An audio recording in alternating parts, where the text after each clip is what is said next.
Kasi may matitira pa sa ano, may matitira pa yung 16 na ano eh. Kulang yun, tapos may additional ka pa na ano. Kung ano yan, kung rest day ka. Rest day ka? Oo. Pero kung hindi ano, kung hindi ka rest day, umaga magabi na sa 7 to 11 sa metro. 7 to 11, 1 liter. Oo. Tapos 12 hanggang 4.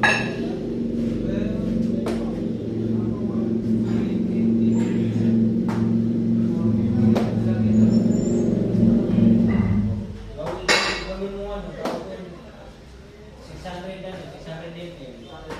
Oo. Tapos yung matitira, 1 liter ano, 1 liter ang 1 liter ang 400 ml. Oo, ganun. Hindi pa after workout mo, tuloy na yung workout mo, pero dandan lang hindi ka oo, halimbawa, isang labutan na gano'n. Kaya sila sa kung ano pa, kung dalawang pagkakas mo pa nila.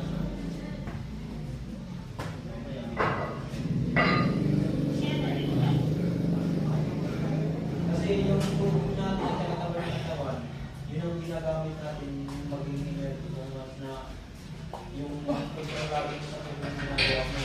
Yung ito, magiging tubig man, hindi na nakapagod sa pag-iisip. Para yung pag uminom ka, sinasasama ka kasi nag-iisip ka ko. Dapat mo nang malalang alam mo para kahit saan ka magpunta. Mataas mababaw. Mababaw yung napagtao mo na Yung mga tama yun. Rest day ito, 1 liter pati. Kaso lang ito, di ba?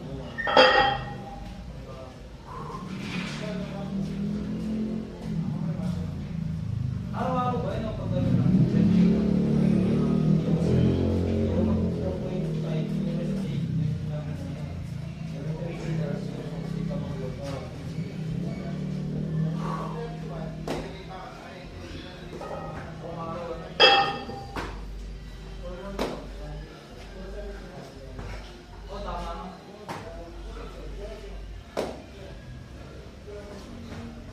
pagpitang-pitang para di ka nabuo na pagpitang-buwan eh.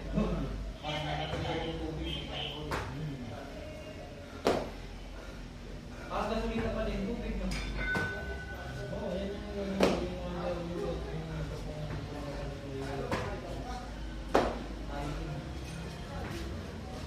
Master ko na ito. Talat ng tao nito, dapat ito.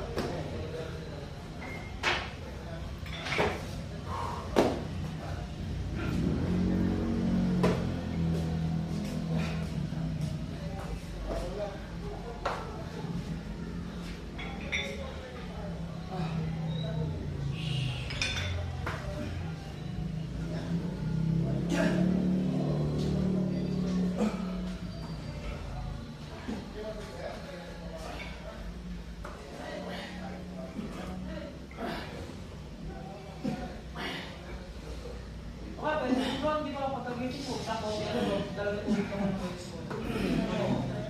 sisira yung Bala mo.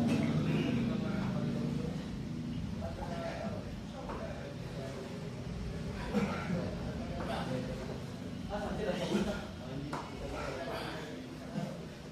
tapos pag magkamati ka, pagtapos ng managawa, pwede ka na magkamati ka ng 10 to 15 finishes. Dapat nakapos ang babaw mo ng tubig ng mga style mo, pag-tabuisin mo, gumana yung mga para mapag-press out kasi makaramdam ka ng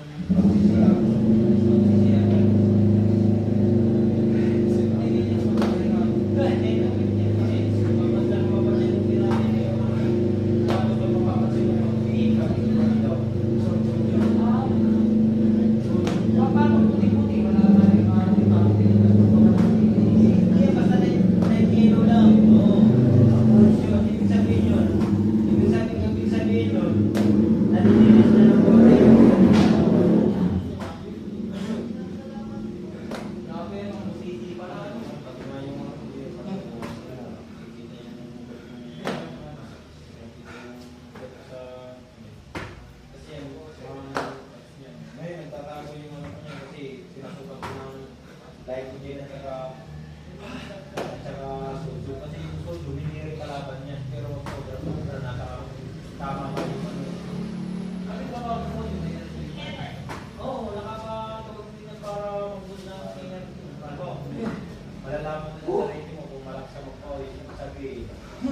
metabolism ng katawan mo, gumagana, lumalakas. Ibig sabihin yan, yung konting galaw mo lang, yung katawan mo, nagiging active. Mabilis ka makapag-burn ng, ng fats. Kaya dapat, kung nasa iyo ka, masisinawan mo palagi, nag-aabot ka palagi sa oras. Kasi, di ba aling mababa sa oras yung workout mo, basta tuloy-tuloy ako ng schedule. Kaysa naman, makapaba ka sa oras na workout. Pero, mapapansin mo, walang progress sa sarili kasi, puro ka pahinga, puro ka mag-work, puro ka cellphone, doon nagkakawa ng ano. Sabi pa rin yung focus ka lang talaga. Pagkas mag-cellphone ka, mag-timer, yung gano'n yung music. Pero yung ano talaga, yung progress, wala sa loob ng ano, wala sa loob ng video. Kasi, Parang ginagawa ko. May oras. Every minute tumitira ako. ang pag-workout, sa loob ng gym, yun ang nagpapa-shape sa labas ng mga pagkain na tinutulog. Yun ang nagpapa-build. Oo, kasi baliwala yung pag-workout na nagpapa-shape kung hindi mo kayang ipasok yung pangailangan ng katawan natin sa labas, sa isip mo. Diba, isip mo, gusto mo burger, gusto mo pizza, pero yung katawan mo, nangailangan ng fiber, protein na Hindi siya makakala Oo. mo lagi. Ibig sabihin, hindi siya na kumumpleto yung pangailangan ng katawan mo kasi yung na nasa isip mo. Oo. Yung pinapasulan Eh, burger, di matindi yun, ano? hindi ka makakambo ng ano. Yung pag pinasukan mo lang ng mga sugal mo, hindi ka makapag-build ng ano. Yun ang kontra eh, hindi ka makapag-build ng magandang masa eh. Nagkakabunan ng ganun. Tapos yung napapansin ka, lumalaki pero yung size wala. Yung Maambaw din. Oo, ano, sa ganito, yan, yung mga steps na lang yung ganyan. Yan yung ano kaya ako, kahit kulang nga nila kayo, pagkasarap palagi. Pag-ibigin lang, tinitignan ko lang talaga yan eh. Hindi ko sinasabi na, wala pinakainin ko yan. Kung wala akong ganun, talagang disiplina mo, pag may tama na wala, may pambili ka. Kung may pambili ka, pabibili mo yan. Pero kung nakikita mo may progress na, kung alam mo nag-i-cringe ka, pwede ka kung tumikit, konti lang, pero balik ka na naman sa mga na magandang exercise sa katawan mo. Kasi hindi lang kukuha sa na kung ano yung ano yung pagkakagala ng katawan. Talagang kung kaya mo gumastos para sa iba, kung sarili mo, kung gastosan mo. Oo, kahit nahirap na okay. Basta, yun, pag halimbawa wala nang pang-gastos. Yun hanapin yung bakla. Sponsor. Masaso dun. Pre, dami nag-chat nga sa akin eh. Oo, mga bakla. Oo, sabi mo, baka gusto mo extra. Extra service. Oo, 4K. Tapos may supplement ka pa, may pang ano ka pa. Oo, tapos yung ba naman, gusto mo ba na sponsor? Ang ano mo lang, sasamahan mo lang ako. Kalokohan. May pang- Kalokohan yun. Oo, dami nag-aaral sa akin ganyan. Jojoan. Yung nasamahan, iba na yun. Oo, kami babae. Nagulat na ako nung ano eh. Di ba, nagpera ko kasi. Oo. Sa akin, dami. Ako yung nasa ano din, kulang 15. Maya-maya may nagbibidyo ko sa akin, ano pwede ka? 5K. Ano lang? Extra service. Iba talaga pag nagagawa ng mga katawan, talaga Yan, makakaan. Kaya daw, kung porsigido ka ng ganyan, aalagin ka na ng mababang presyo samantala araw-araw, mahal yung ginagastos mo. Nagawin ka na naman ito eh. 15 tala. Ako? Tapos ka na? Diba, hindi ka na ganyan. Okay, nakainin ka niya ng tama lang.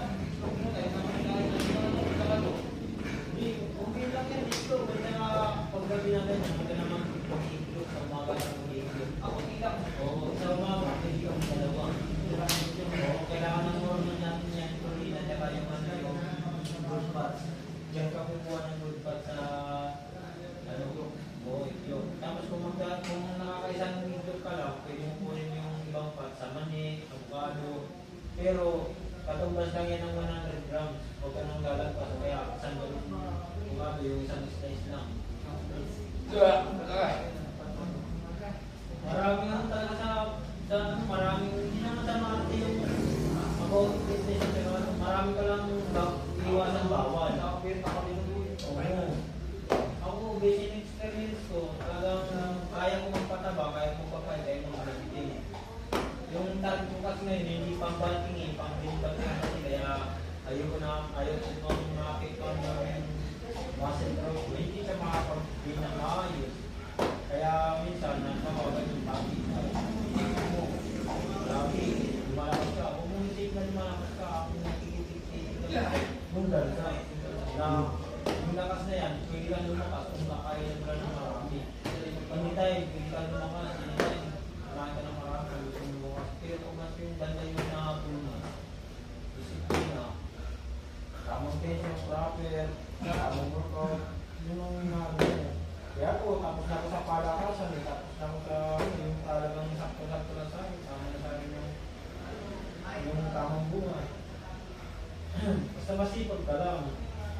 Dahil lahat ng hirap at pagod na pinagagawa mo sa'yo, hindi ko lang yung pinagawa na mapapansin mo. Kaya mo pala, pero sa isang tao, hindi na Lukahanga. at saka sa ano naman, about naman sa mga hilig mo na yan, halimbawa, sasali ka sa competition, huwag mong isipin manalo. Isipin mo enjoy. Enjoy. Oo, tapos pag tatandaan mo, pag umakyat ka mismo, tumungtong ka sa stage, panalo ka na yan. Panalo ka na yan. Ano ba, bakit? Dahil hindi lahat ng tao may kakayahan umarap sa progress at saka may pakita yung pinaghirapan nila ng progress. Sabihin natin, katulad ko ako, gusto ko, pag malaki yung ginagawa kong hirap, enjoy ko lang yung ano ko, hindi ko kukumpara yung sarili ko sa iba na, ay, malaki sa akin ito. Ano sa akin, talo ako dito. Huwag mindset na kayo mali yun dahil ang pagsasabi ka ng ganyan, isipin mo, ikaw yung malaki sa kanila kahit ikaw yung nakikitang personal na maliit. Bakit? Dahil kung iisipin mo yung ano, nandun na yung struggle mo, yung kaba. Tama, very good. Oo, pare. Ay, tama yung sasabi niyo, very good yun. Hindi mo, Pwede ka rin kaibigan. kailangan ikumpara yung sarili mo dahil sila, meron silang pinagalan, nagano sila na positive sila para makarating dyan. Kayo. Ang lamang mo lang dyan, i-enjoy mo yung laro mo at saka maganda yung ginagawa mo sa taas na mistake. I-enjoy mo, hindi ka talagang nagpapa-dead side. Hindi, parang ikaw lang ba yung taong tinitignan nila na ano. At saka kapag nandun ka na sa taas, kung alam mong siksikan ka, ay siksikan kayo, huwag kang magpapatap, huwag kang magpapagawa, nakaka-idea na kayo. Huwag kang papayag na natatakpan ka, maharap ka ng butas para umarap ka sa nakikita mo. Kasi merong stage na medyo example kayo, medyo masakit, pero haharap ka ng paraan na ano. Ganun ginagawa ko. At saka magpapa-impress ka sa judge, huwag ka titingin sa ibang ano. Sa Diyos ka dapat ako. Oo. Kasi kung iisipin mo yung kaba, paano na yun, at saka yung struggle mo sa sarili mo na ano ka, na-eager ka na, may mga tao na sumaganda pang condition sa akin. Ano yung nandun? Huwag kang magpapatilag sa kanila dahil lahat kayo, pare-parehas yung pinagdaanan nyo. Huwag kayo ibaman yung discard nyo sa ginawa nyo, isa lang goal nyo. Saan ang galing din yan sa mababa? Oo. Talagang alam. Wala namang napunta ka agad sa taas eh. Eh, kasabi sa'yo kaibigan, okay yan. Maganda yung mga payo niya sa'yo, Berg. Kaya nga din ako, kaya dahil ulit ko, hindi sa pagkano, marami lang ng Kasi ilan lang yung nagsishare na ganyan kagaya ni Ronnie. Kasi, Ilan lang talaga. at sa totoo lang, saan ka makakarinig ng mga ganyan? Sa mga, talaga ng mga matataas na mga nagsisigil niya. Ay bayad pa yun, 1.5, pero ano yun? Ano, atin ka ng mga seminar. Yun, magbabayad ka pa ng 1.5 mo para pakinggan mo lang yung mga ganang gagaling sa bibig nila. Ikaw, seminar na eh. Kaya mahal ko, pag mga ganyan, hindi mo lang isa sa isip yung ano mo, yung naririnig mo dyan sa puso mo yun dahil hindi lahat ng tao kaya mag-advise ng ganun. Kasi sa totoo lang, ang tao pagbibigay ng advice, andyan lang yan. Pero ikaw pa rin makakalam kung kaya mo disiplinahin yung sarili mo. Halimbawa, narinig mo sa akin yung mga ganyan. Natatak mo sa isip mo na ganito pala dapat, mali yung kung ano yung mga pagkakamali mo, konting adjustment lang, yun ang itatama mo para kahit pa paano, may alam pa na sa sarili mo, tapos may narinig ka pa ng ganito o ganyan pala, imbis na maburi ka sa ginawa mo, magpasalamat ka dahil sa sarili mo, nakita mo may konting mali at saka alam mo kung ano yung itatama mo. At least, nadagdagan mo kaalaman mo na ganito pala na kahit hindi ko aralin to, at least may nagsabi sa akin na ganito pala dahil kasi may experience niya. Ito yung talaga nakakaano yun. Kasi hindi sa ano yan. Tingnan mo. Tumasabay ako sa mga nakainan, pero hindi ko sinasabi na makinan din ako, parang ganun kalaki. Inaano ko, tinatanong ko yung sarili ko para sa ganun kasi ang tunay talaga na natural na katawan, pinaghihirapan talaga. Di Hindi nga lang, di rush. Di mo nahirapan at saka mas ma-maintenance yun at saka kung sa natural, nahihirapan na yung sa diet, mas ma-paisin yun kasi gagamit ka pa ng mga gear tapos papapalinis ka pa ng dugo. Oo, kailangan yan. Pero 6 months, mga ganun. Anong tawag ng magpalinis na sway? Ano ba yun? Basta, papalinis ka ng dugo para yung kaya din yung papasok yung mga tao nagkakaroon ng mga tinatama ng mga bato, tinatama ng mga kung ano-ano dahil yung dugo nila, sobrang dumi na dahil sa gamot ng pinapasok nila. Kasi yung iba, sa totoo lang, maganda na yung katawan. Nagiging ano lang na isip nila, pero ang magpalit. Like you, be strong to hold the powers of the sun.